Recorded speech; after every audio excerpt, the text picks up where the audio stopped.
Faya ayyuhal hadirun wal hadirat seluruh DKM Masjid Jami' Nurul Amal, Bapak Ibu jamaah salat maghrib rahimakumullah. Alhamdulillah, malam ini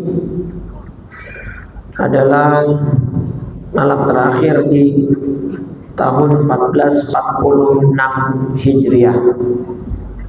Insyaallah besok malam kita masuk pergantian tahun Hijriah, yaitu 1447. Mudah-mudahan Allah berikan kita panjang umur, sehat walafiat, dan tahun yang akan datang akan menjadi tahun yang lebih baik dari tahun sekarang. Salawat teriring salam tak lupa senantiasa kita curah limpahkan pada junjungan kita baginda Nabi besar Muhammad sallallahu alaihi wasallam beserta seluruh keluarganya, para sahabat dan pengikutnya hingga yaumil qiyamah. Mudah-mudahan kita semua tergolong umatnya. Amin. Hadis keempat di dalam bab An Abi Tharifin, dari sahabat Abu Tharif Adi bin Hatim. Nama beliau adalah Adi bin Hatim At-Ta'i radhiyallahu anhu. Semoga Allah meridhoinya. Qala, beliau berkata, sami'tu Rasulullah sallallahu alaihi wasallam yaqul, man halafa ala yaminin thumma ra'a atqalillahi minha falyatit taqwa. Rawahu Muslim, hadis riwayat Imam Muslim nomor 1651. Jadi ini masih tentang bab takwa ya. Siapa yang bersumpah ya dalam suatu persumpahan, kan kalau dia melanggar sumpah maka ada namanya bayar kafaratul yamin. Surat Ali Imran surat 3 ayat 89 ayat 79. Al-Maidah surat 5 ayat 89. Di sini Allah berfirman, la yu'akhidhukumullahu billaghwi fi aymanikum. Allah tidak menghukum kamu disebabkan sumpah-sumpahmu yang tidak disengaja. Walakin yu'akhidhukum bima aqadtumul ayman. Akan tetapi Allah akan menghukum kamu disebabkan sumpah yang kamu sengaja. Fakaffaratuhu, maka bayar kafaratnya, bayar dendanya, satu, memberi makan orang miskin sebanyak 10 orang, atau ya, dan itu pun makanannya dari yang biasa kamu makan dan keluargamu. Ini dalil nih Pak Bu, kalau mau ngasih orang makanan itu yang layak, yang sekiranya kita keluarga kita masih mau makan. Jangan udah basi, udah expired, udah busuk dikasih ke orang. Walaupun mungkin masih layak makan, gitu ya. Hindari. Itu satu. Atau pilihan nanti memberi mereka pakaian atau memerdekakan seorang. Nah, jadi kan gini, dalam bab sumpah, kalau ada orang melanggar sumpah itu bayar kafarat. Tapi justru membayar kafarat ini atau melanggar sumpah ini dianjurkan kalau memang sumpahnya sumpah yang ngaco. yang nggak benar. Makanya bahasa hadisnya kan gini, siapa yang bersumpah atau siapa yang melanggar sumpahnya, kemudian dia melihat atau memandang perkara yang lain, itu lebih mendekatkan diri dia kepada ketakwaan, maka hendaklah dia datangkan sesuatu yang sifatnya ada ketakwaan di situ. Dia sumpah ngaco nih, sumpah ngasal, sumpah yang nggak bener. Tapi karena dia udah terlanjur sumpah, kan harus, kalau dia nggak laksanain sumpahnya kan harus bayar kafarat denda. Jangan saya sumpah atas nama Allah begini-begini saya akan melakukan ini. Yang dia sumpahin dia mau ngerjain kejahatan, Pak. Tapi dia udah kadung sumpah. Nah, maka melanggar sumpah lebih baik daripada dia menjalankan sumpahnya itu. Kenapa? Karena dengan dia melanggar sumpah, dia mendatangkan ketakwaan. Saya sumpah kalau dia begini dan begitu saya akan bunuh dia. Nah, daripada dia ngerjain sumpahnya, lebih baik langgar sumpahnya, karena di situ ada ketakwaan. Gitu maksudnya. Nyambung ini.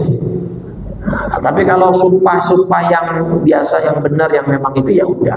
Kalau mau dikerjain, dikerjain. Kalau dia melanggar sumpahnya ya dibayar kafarat. Tapi kalau memang sumpahnya nggak benar, sumpahnya ngaco, sumpahnya bahkan mengandung maksiat dan dosa, lebih baik dia langgar sumpahnya demi dia mendapatkan sisi takwa di situ, sisi kebaikan. Begitu dia. Ini hadis Muslim nomor 1651. Artinya apa?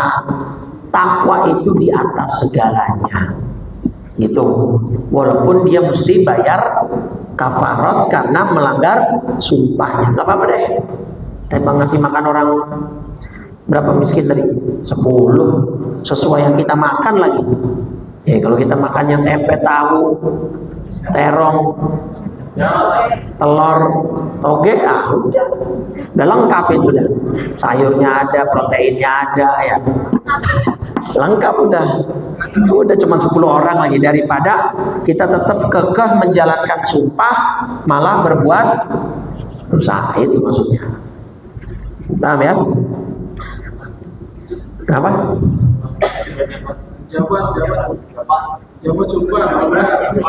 Sumpahnya pejabat. Kenapa dia? Itu bukan sumpah, Pak. Lagi main-mainan itu. Ya makanya itu jelas. Ya, maksudnya sarkas itu tadi, bukan beneran main-mainan. Ya jelas mereka dosa. Karena melanggar sumpahnya. Sumpahnya jujur, malah bohong. Sumpahnya amanat, malah khianat. Iya kan? Sumpahnya melayani, malah minta dilayani. Sumpahnya akan berlaku adil, malah zalim. Udah ngelanggar dia. Udah ngeri kalau itu mah, Pak. Tanggung jawabnya di hadapan Allah. Subhanallah. Udah ngeri. Makanya dalam hadis Bukhari kata Nabi, orang yang gila-gilaan nyari jabatan. Gila-gilaan itu maksudnya segala cara diapain? Segala cara dijalanin, ditabrak, bahkan undang-undangnya dirubah. Nih, apa kata Nabi besok? Orang yang memburu, gila-gilaan dalam memburu dalam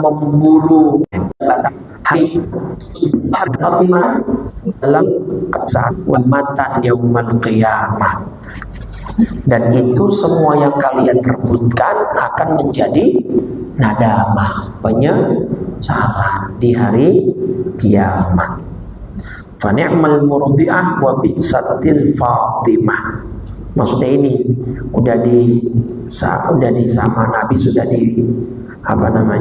diprediksi nanti mereka itu memeras ya dari orang susah, dari para rakyatnya demi keuntungan pribadinya. Dan yang penting kita tidak seperti itu. Dah kalau penyesalannya luar biasa besok ya. Itu sumpah beneran. para pejabat sumpah beneran orang di atasnya ada Quran, disaksikan, bahkan mungkin disiarkan secara. Cuman emang orang Indonesia kagak ada takutnya. Iya kan, sama Allah aja kagak takut, bagaimana? Susah. Makanya rasa khauf itu penting, Pak. Karena itu menjadi rem. Ya sekarang dia tinggal tanda tangan sekian puluh M, sekian ratus M masuk. Cuman sekali tanda tangan, cuman sekali. Siapa yang gak kegoda, Pak? Jangan kalau masalah harta, ya jangan orang yang kagak ngerti agama, yang ngerti agama aja kadang-kadang. Bener kan? Lah iya, Pak. Itu dia. Iya. Dia kata dia ngerti agama nih. Wah, kadang warisan adeknya diembat juga. Warisan empoknya diambil juga. Padahal ngerti agama, tahu, paham. Tapi kalau udah masalah harta, orang bisa buta. Makanya kan duit kagak kenal. Nah itu paham udah ya. Tapi kita jangan begitu ya. Sekarang gini, saya selalu menekankan ini. Ketika ada kezaliman yang tidak bisa kita hindarkan, memang sebenarnya kita pengennya nggak ada kezaliman ya. Tapi kalau memang sudah pasti ada kezaliman, memang udah pasti dini kezaliman. Kayak misalkan nih, kita ribut masalah warisan Allah aja dah.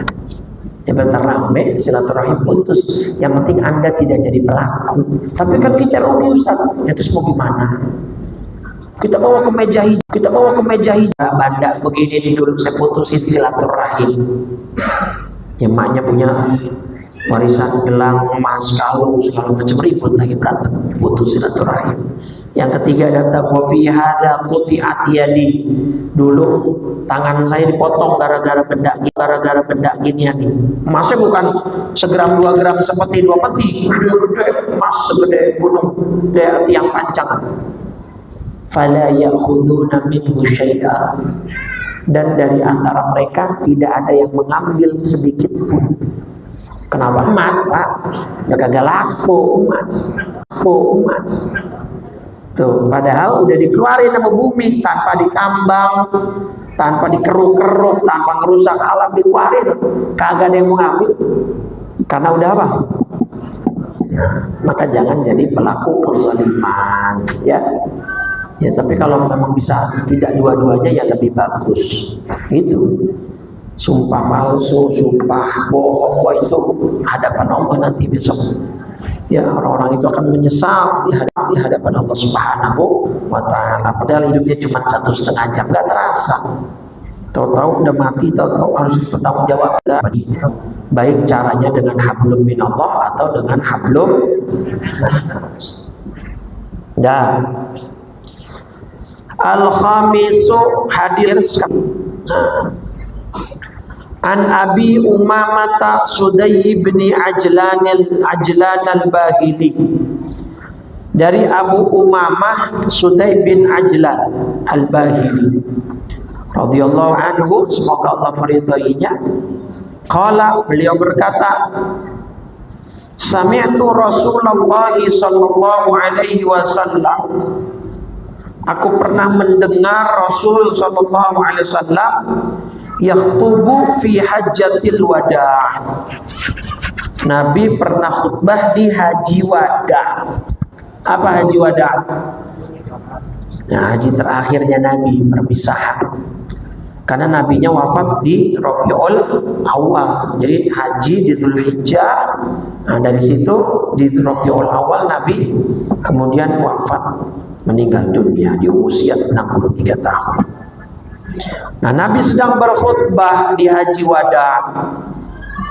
Ini bayangin ya, Ibu ya. Nabi haji itu khutbah nggak pakai ginian nih, speaker belum ada.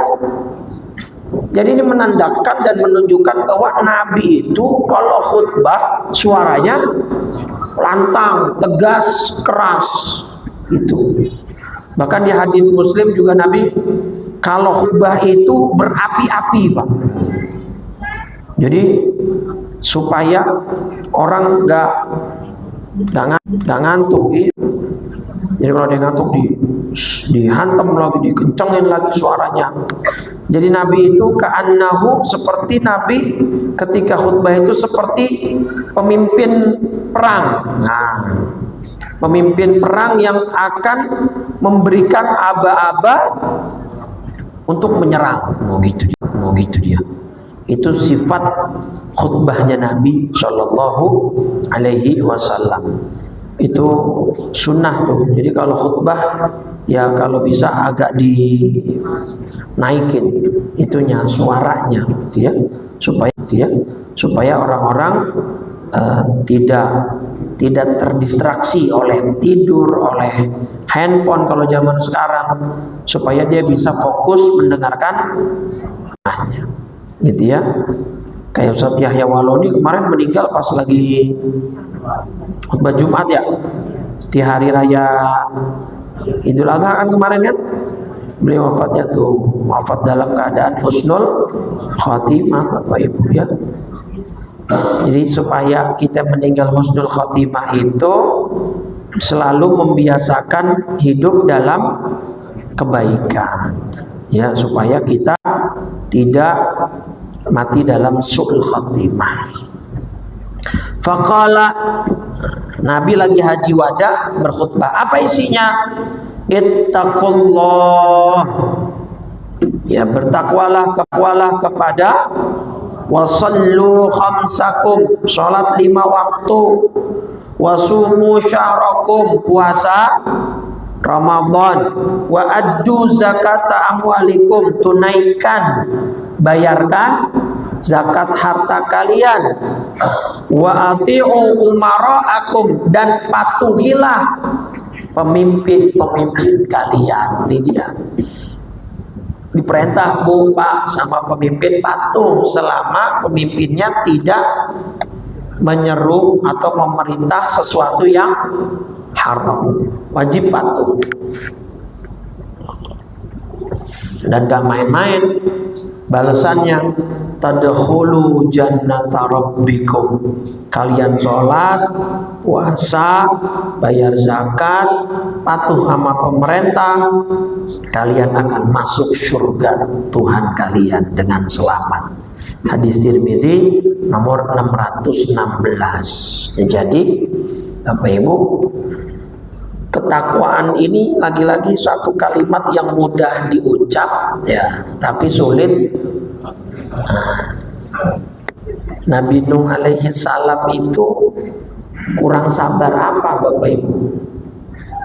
Beliau dakwah berapa lama? 950 tahun. Ya, surat Al-Ankabut surat 29 ayat berapa ya? 14. Nih, kami mengutus Nuh kepada kaumnya, maka dia tinggal bersama mereka 1000 tahun kurang 50. Berarti berapa? Itu yang beriman kepada Allah dan Nabi Nuh cuma kurang lebih 80 orang. Bayangin. Jadi rasionya per 100 tahun kurang lebih cuma 8 sampai 9 orang yang beriman. Jadi pantas kalau Nabi Nuh masuk deretan Rasul Ulul Azmi. Nah 950 tahun Pak, yang itu cuma 80-an orang. Per 100 tahun cuma 89 orang. Nah Ustadz zaman sekarang yang ngaji cuma segitu. Ya besok kagak datang lagi Ustadz. Cuma 5 biji yang datang. Tuh kalau kebanyakan ya. Tapi banyak juga Ustadz yang saya selalu dibilangin sama orang tua saya sama almarhum Abah, sama guru-guru saya di Hadramaut, biar kata yang ngaji cuma 1 orang ya datang dulu. Cuma 1 orang bukan orang itu, kecuali separoh. Kalau yang separoh yang datang bukan orang itu, kuyang ya. Jadi selama masih ada yang di Musola Ar-Rahman, saya ngajar udah hampir Ya sekitar dari 2000, ya sekitar hampir 8-9 tahun. Dulunya yang ngayu kan berapa? 4 orang. Yang 4 orang itu 3 udah meninggal sekarang. Tinggal 1, tapi enggak, sekarang udah nambah. Masa cuma 1 doang? Maksud saya yang awal minta ngaji sama saya cuma 4 orang, yang 3 udah meninggal, 1 masih ada, ketua RW masih hidup tuh. Sisanya alhamdulillah sekarang makin banyak. Ya, jadi memang ya itulah tantangan dakwah. Jadi takwa juga begitu, Bapak Ibu, manusia itu bertahap dan berproses. Kita nggak bisa tiba-tiba ujuk-ujuk jadi alim, jadi soleh banget gitu. Bisa sih begitu, man sehari palingan bertahan. Habis itu balik lagi ke setelan pabrik. Ini maksain nih, sehari mau baca Quran 1 juz, besok aja udah ya balik lagi aja. Makanya kan Nabi bilang, Allah itu sukanya sama amalan yang sedikit. Tapi apa? Adwamuha, yang paling dawam. Wa in qalla, meskipun sedikit, tapi apa? Dawam, berkesinambungan. Itu yang Allah suka. Jangan baca 1 juz habis itu kagak baca lagi. Nunggu 2 bulan baru dipegang lagi Quran. Nah, enggak begitu. Allah sukanya yang makanya bertahap. Ntar lama-lama naik. Nah kalau udah biasa kayak begitu, insya Allah husnul khatimah, karena kebiasaan dia begitu. Allah giring, Allah tuntun dia ngerjain amal soleh, dan Allah cabut nyawanya pas dia lagi ngerjain amal soleh itu. Paham itu ya? Jadi artinya atau maknanya adalah ya kita harus selalu berbuat baik, berbuat amal soleh. Yang videonya Ustadz Syatibi Faruk udah lihat belum? Yang dosen Al-Hikmah. Ini dosen Al-Hikmah nih, beliau nih lagi ngisi di Masjid Cinere Depok. Lagi kajian subuh, lagi taklim subuh. Baru dapat 30 menitan beliau wafat. Meninggal dunia. Lah kan cakep banget ya meninggalnya gitu, lagi habis sholat subuh masih di masjid posisinya, berarti kan nunggu sampai syuruk. Itu apalagi ini lagi kerja ya, lagi menyampaikan ilmu. Belajar itu hukumnya wajib. Nah ini beliau lagi begitu, kemudian datang ajal menjemput beliau, dan beliau ya terekam ininya apa namanya sampai suara apanya namanya penghabisan nafasnya itu kedengeran. Nih saya buka ininya ya, apa namanya videonya. Tadi dulu nih sinyalnya error loading. Nih. Ganti pakai itu saja, hotspot. Jadi ini Masya Allah, beliau memang juga ngisi di PNM. PNM itu Permodalan Nasional Madani. Saya kan ngisi rutin di situ. Nah ini beliau juga ternyata ngisi rutin di situ. Kalau kata penuturan jamaah yang memang biasa diajar beliau, ya memang beliau orangnya ya alim, ya soleh, ya pinter, ya baik gitu ya. Jadi mereka nggak kaget ketika mendengar berita duka dari beliau, dan cara beliau berdakwah itu ya cara beliau meninggal itu ya seperti itu. Jadi mereka nggak kaget gitu ya. Ini romannya lama amat sinyal ini. Nah ini dia nih, mana dia videonya? Ini udah saya ganti pakai inian saya. Wifi saja dah.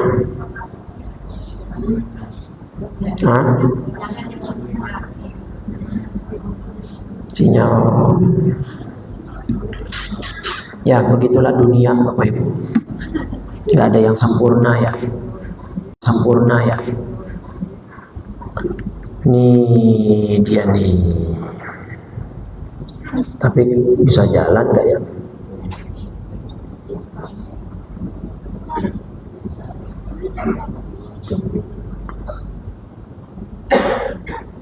Kedengeran? Nah, itu. Ini kelamaan kalau sampai setengah jam. Jadi dengerin kajian beliau tar, bukan kajian. Kita cepetin, siapa nunjukin doa? Iya, nih Pak, dengerin.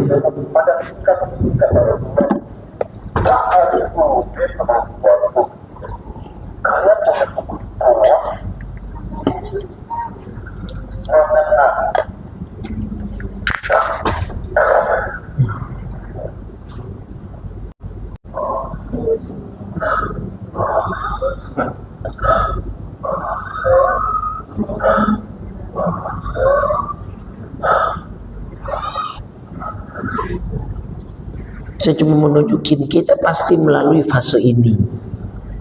Siapapun kita, saya, bapak, ibu, pejabat, rakyat, ya betul, polisi, tahanan, jaksa, pengacara, hakim, semua, tinggal semua. Ini kita berpacu dengan waktu, Bapak Ibu. Kagak terasa kan, kemarin baru Ramadan, tiba-tiba bentar lagi Ramadan lagi. Kemarin baru nyembelih, tiba-tiba nyembelih lagi. Waktu begitu terus tuh. Waktu begitu terus tuh. Secara nominal pas tahun baru mungkin angka umur kita nambah. Tapi secara jatah hidup udah kurang. Iya. Udah. Kita emang nggak bisa nyetel mati kita di mana, nah makanya biasain. Ustaz Yahya Waloni pas lagi khutbah Jumat meninggal begitu. Itu kan. Pas habis ngeliat video dan berita ini, saya setiap kajian rada-rada ngeri juga. Ya nggak apa-apa sih, saya meninggal pas isi kajian, cuma jangan sekarang-sekarang ya Rob. Iya, bocah saya masih pada kecil gitu ya. Jadi doain biar panjang umur, sehat walafiat ya. Ya tapi namanya umur ya nggak bisa nawar juga, nggak bisa. Ya doa sih boleh, berharap ya pasti, namanya manusia gitu ya. Iya, yang penting mah husnul khotimah. Tuh. Ustazah yang di Asy-Syafi'iyah, wa ilahukum ilahu wahid. Udah sering kan saya tampilin itu ya. Ini. Jadi itu pelajaran Bapak Ibu. Pelajaran kita yang meninggal sesuai dengan apa yang biasa kita lakukan. Ayo, mudah-mudahan dah kita semuanya wafat husnul khotimah. Ya, lagi sholat, Mbak Maimun Zubair lagi haji. Kemudian ada dosen Mbak apa itu yang di Makassar, Universitas Makassar apa? Unhas. Unhas Universitas Hasanuddin kan? Makassar kan? Itu wafat lagi sholat inian apa namanya? Qobliyah subuh. Berarti sholat apa? Sholat sunat fajar di beliau itu. Dosen Unhas, dosen perhutanan Ustaz Hasanuddin Makassar. Ini yang dilingkarin bulat. Tuh yang dilingkarin bulat. Dia lagi tahiyat ini, kalau beliau lagi tahiyat akhir. Habis sujud, ini belum sholat subuh lagi qobliyah. Tuh, setelah sujud mau tahiyat akhir, tiba-tiba tumbang. Tuh. Dosen Fakultas Kehutanan Unhas namanya Pak Budirman Bakhtiar. Tuh sedang menunaikan sunnah qobliyah subuh di bagian belakang dekat tiang. Ya Allah, indah benar. Di masjid sholat qobliyah subuh kata Nabi lebih baik daripada. Nah itu cakep bener. Mau meninggal pas lagi sholat? Mau nggak? Bentar lagi Isya, bentar lagi nih. Saya cuma ngomong doang, bentar lagi Isya gitu. Ya Allah. Tapi pasti ya, Bapak Ibu, kita pasti itu pasti. Bahkan yang ateis juga yakin kalau dia mati. Wah, dia kagak percaya Tuhan nih. Tapi kalau tanya, coba lu bakal hidup selamanya kagak? Dia bilang kagak, pasti mati, pasti. Nah maka ayo, kita banyakin bekal, kita nggak punya banyak waktu, ya kita nggak punya banyak waktu. Mari kita terus bertakwa kepada Allah Subhanahu Wa Taala semampu yang kita bisa, sehingga yang kemudian apa introspeksi yang paling pertama itu sholat dah. Kata Allah, fawailul lil musallin alladzina hum an salatihim. Sholat orang celaka, yang sholat aja masih bisa, apalagi nih kalau ketemu sama orang yang ngebalikin tuh kan karena video, ayo percuma sholat tuh juga belum tentu. Nah balikin mah, lah gue sholat aja belum itu diterima, apalagi yang ya kagak mungkin diterima, apa yang mau diterima, ngerjain juga kagak. Kan begitu logikanya harusnya. Jadi kerangka berpikir yang begitu tuh suka mau mengecoh orang awam. Kayak misalkan, percuma lu sholat kalau masih belum pakai kerudung, misalkan perempuan. Ya enggak. Perintah menutup aurat itu satu perintah sholat adalah perintah yang lain. Kalau dia dibilangin begitu, nanti ujung-ujungnya dia malah enggak sholat. Itu setan itu namanya. Kecuali sholatnya dia enggak pakai penutup, kena baru kita bilang percuma lu sholat. Benar percuma, karena kagak sah secara teknisnya. Tapi selama dia sholatnya baik, entar pelan-pelan dia bisa nutup aurat, begitu. Jelas ya? Jadi sholat 5 waktu, puasa. Nah, ntar kita puasa Tasu'a sama Asyura. Hari apa berarti jatuhnya? Ya tahu 9-10, maksud saya harinya hari apa? Kalau besok tanggal 1 hari Jumat, berarti 9-10-nya hari Sabtu dan Minggu. Oh ya, Sabtu dan Minggu. 9 itu Tasu'a, 10 itu Asyura. 9 Tasu'a. Dari kata-kata tis'ah, angka bahasa Arab, artinya tis'ah apa? 9 Tasu'a, hari ke-9. 10 puasa Asyura. Dari kata-kata asyarah, hari ke-10. Apa fadilahnya? Menghapus berapa tahun? Setahun. Setahun yang kapan? Yang lalu. Sayang kalau nggak dikerjain.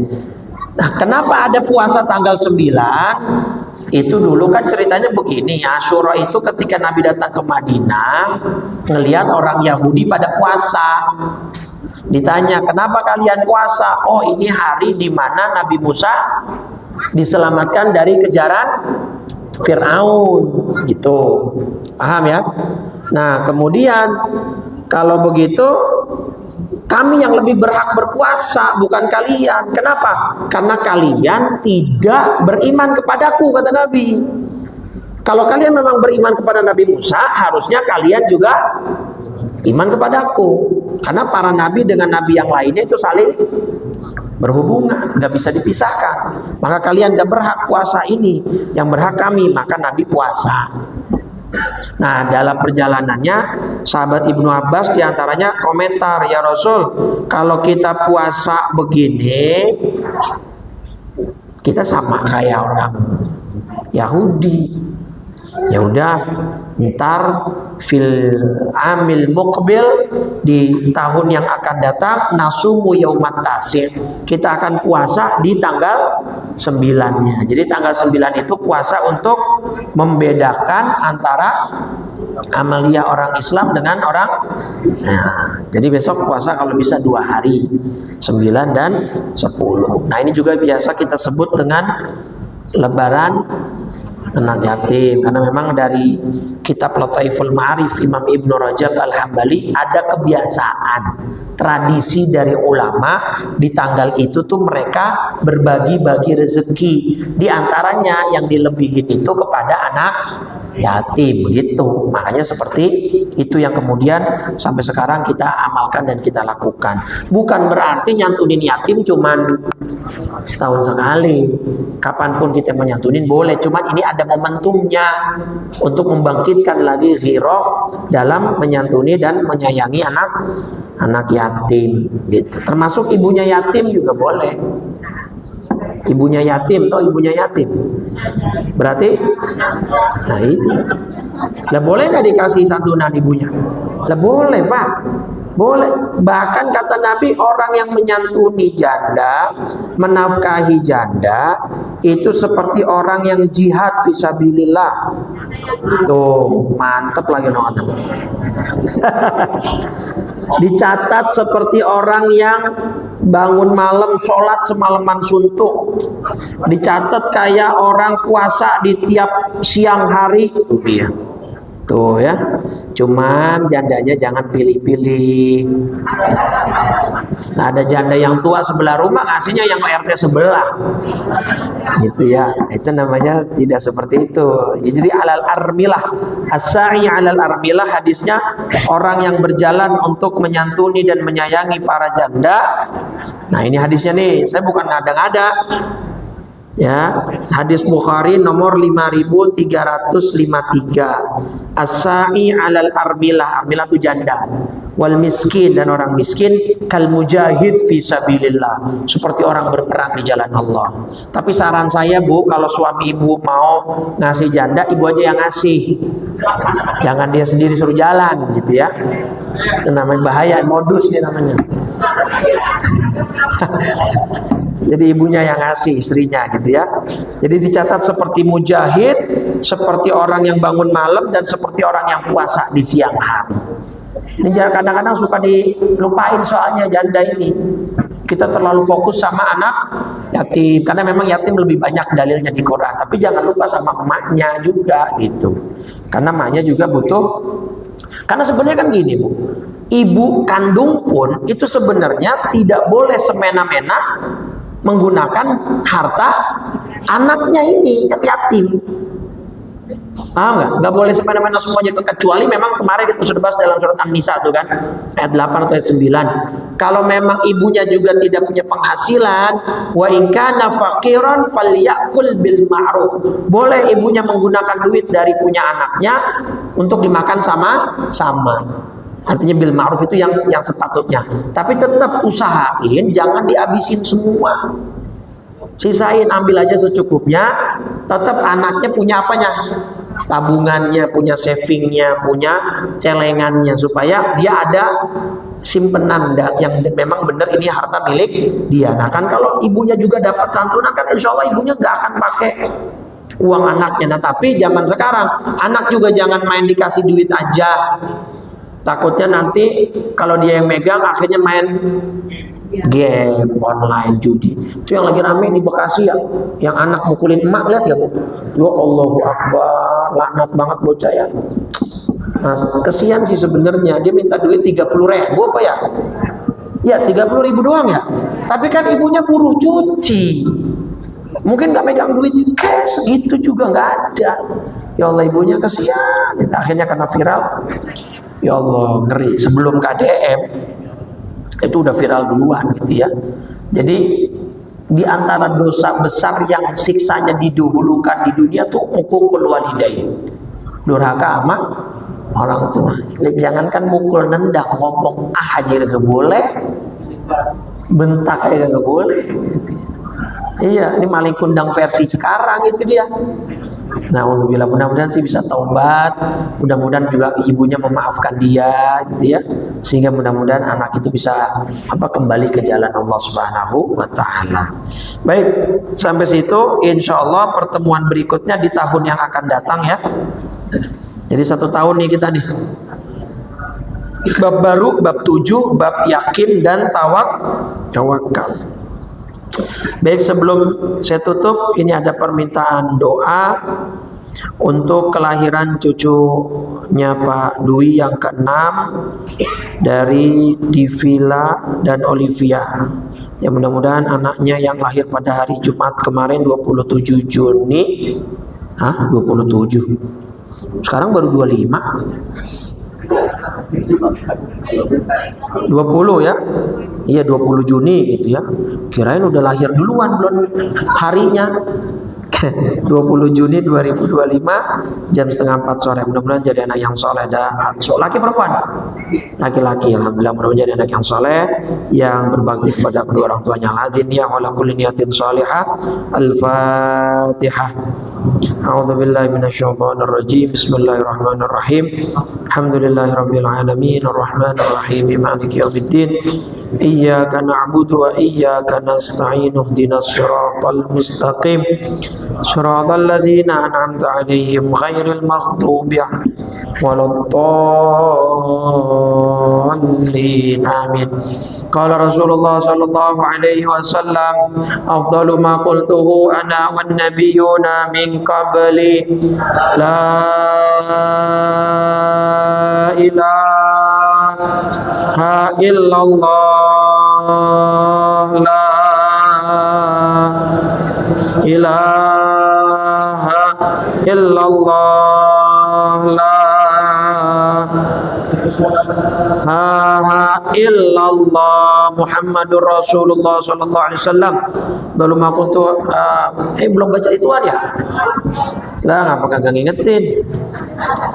Bismillahirrahmanirrahim. Assalamualaikum ya Rasulullah. Assalamualaikum ya Aba Fatimah. Assalamualaikum ya Jaddal Hasan. Assalamualaikum ya Jaddal Husain. Assalamualaikum ya Jadda Zainab. Assalamualaikum ya Sayyidah Fatimah binta Rasulillah. Assalamualaikum ya Ummal Hasan. Assalamualaikum ya Ummal Husain. Assalamualaikum ya Umma Zainab. Assalamualaikum ya Ummal Mu'minin. Ya Sayyidah Khadijah binta Khuwailid. Assalamualaikum ya Umma Fatimah. Assalamualaikum ya Umma Rasulillah. Ya Sayyidah Aminah binta Wahbin. Assalamualaikum ya Amirul Mu'minin. Ya Ali bin Abi Talib. Assalamualaikum ya Abul Hasan. Assalamualaikum ya Abul Husain. Assalamualaikum ya Aba Zainab. Assalamualaikum ya ummata Muhammad fi masyariqil ardi wa magharibiha al ahya'i minkum wal amwat wa rahmatullahi wa barakatuh. Lalu ma qultuhu ana wan nabiyuna min qabli la ilaha illallah la ilaha illallah la ilaha illallah Muhammadur Rasulullah sallallahu alaihi wasallam. Kalimatu haqqin 'alaiha nahya wa 'alaiha namut wa biha nub'atsu insyaallah ta'ala minal aminin. Alhamdulillah rabbil alamin hamdan na'imin hamdan syakirin hamdan yuafi ni'amahu wa yukafi mazidah.